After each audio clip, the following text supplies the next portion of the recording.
बाटे बहुत कलेस।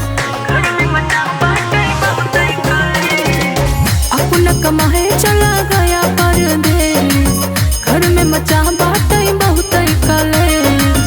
भौज के अपने हो पिया समझाए दा,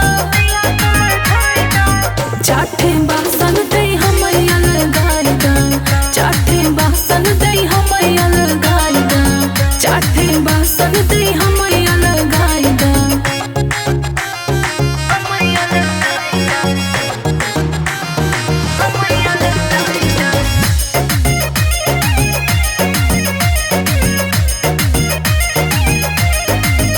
रहती नैहर में होए के हम कुल हो, जाहि कैसे बड़का पढ़ता स्कूल हो। रहती नैहर में होए के हम कुल हो, जाहि कैसे बड़का पढ़ता स्कूल हो जाए झगड़ा ये सबके समझाए दा,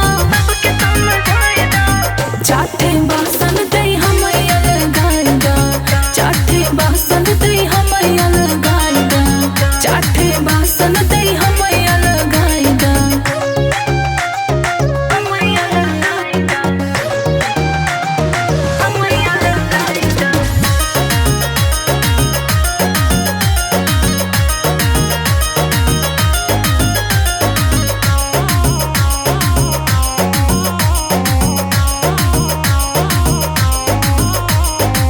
छोटका फिर से तोहर आज रिसियान बा, महंगत पैसा जाके खड़ा दुकान बा।